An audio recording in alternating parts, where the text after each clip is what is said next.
અમદાવાદના નારણપુરા વિસ્તારમાંથી ડ્રગ્સની હેરાફેરી કરતો એક મામલો સામે આવ્યો। નારણપુરા વિસ્તારની એક સોસાયટીમાં 250 ગ્રામથી વધુ ડ્રગ્સ સાથે 6 પેડલરની ધરપકડ કરવામાં આવી। આ સમગ્ર મામલે જિગ્નેશ પંડ્યા નામનો એક શખ્સ પાર્ટી અને ડ્રગ્સ સેવન માટે પોતાનું ઘર લોકોને ભાડે આપી પૈસાની કમાણી કરતો હતો।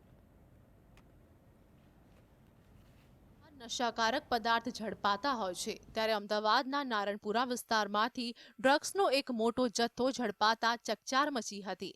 એસઓજીની ટીમે બાતમીના આધારે આશરે 25 લાખથી વધુ રૂપિયાનો ડ્રગ્સનો જથ્થો કબજો કર્યો હતો।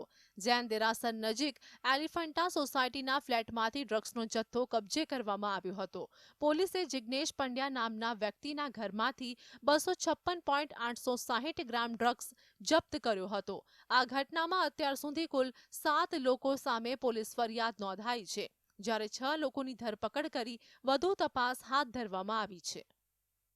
ગઈ રાત્રે અમારી ટીમને જે બાતમી મળેલી એના અનુસંધાને નારાયણપુરા વિસ્તારમાં રેડ કરતા 6 આરોપીઓ ડ્રગ્સ સાથે ઝડપાયેલા છે, જેમાં મુખ્ય જે આરોપી છે એ મોહમ્મદ ખાન પઠાણ જે જાવરાનો છે અને એ પ્રતાપગઢથી ડ્રગ્સ લાવી અને અહીંયા મુસ્તકીમ ઉર્ફે ભૂરો તેને ડ્રગ્સ આપી અને જે આ નારાયણપુરામાં જે જિગ્નેશ પંડ્યાનું જે મકાન આવેલું છે ત્યાં બીજા અન્ય 3 પેડલરો મોહમ્મદ એઝાદ, અબરાર ખાન અને ધ્રુવ પટેલ આ ત્રણેયને ડ્રગ્સ આપવાના હતા। જે અનુસંધાને બાતમી મળતા અમે લોકોએ તે મકાનમાં રેડ કરતા આ 3 જે પેડલરો છે એની પાસેથી પણ ડ્રગ્સ મળેલ છે। એ ઉપરાંત જે મુસ્તકીમ છે જેને ડ્રગ્સ મગાવેલ હતું અને જે મોહમ્મદ ખાન છે જે ડ્રગ્સ લઈ આવેલ હતું પ્રતાપગઢ, એ પણ પકડાઈ ગયેલ છે। આમ તો જુગાર રમવા માટે લોકો બીજાના ઘર, ઓફિસ કે અન્ય જગ્યાઓ ભાડે રાખી જુગાર રમતા હોય છે, પરંતુ અમદાવાદમાં એક વ્યક્તિએ પોતાનું ઘર ડ્રગ્સ સેવન કરવા માટે ભાડે આપ્યું હોવાનો કિસ્સો સામે આવ્યો છે।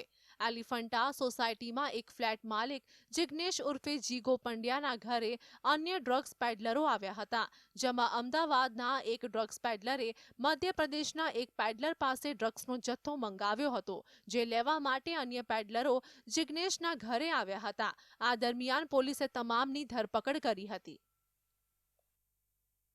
જે જિગ્નેશ પંડ્યા છે એ પોતાનું મકાન છે એ ડ્રગ્સને પાર્ટી કરવા માટે આપતો હતો અને એ રીતે પોતે આર્થિક ફાયદો 1000 રૂપિયા જેવો મેળવતો હતો।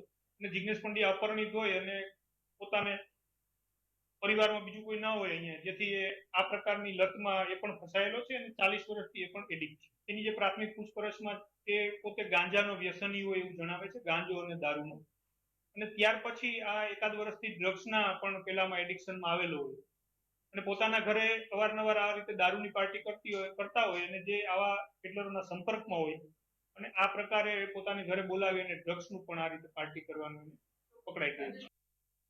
શહેર એસઓજીએ છેલ્લા 2.5 વર્ષમાં ડ્રગ્સના કુલ 100 કેસમાં સફળતા મેળવી છે, જેમાં 6 એપ્રિલ 2022થી 20 નવેમ્બર 2024 સુધીના સમયગાળામાં 100 જેટલા નાર્કોટિક્સના કેસ કરી કુલ 232 આરોપીઓની ધરપકડ કરવામાં આવી છે। તો બીજી તરફ આ અગાઉ સુરતમાંથી પણ ડ્રગ્સ ઝડપાયું હતું। સુરતના ખટોદરા પોલીસે મેફેડ્રોન ડ્રગ્સ ઝડપી પાડ્યું હતું। ખટોદરામાંથી 2.47 ગ્રામ માદક એમડી ડ્રગ્સ સાથે એક શખ્સની ધરપકડ કરી પોલીસે વધુ કડક કાર્યવાહી કરી છે। વિરેન્દ્રસિંહ ભાટી, JSTV, અમદાવાદ।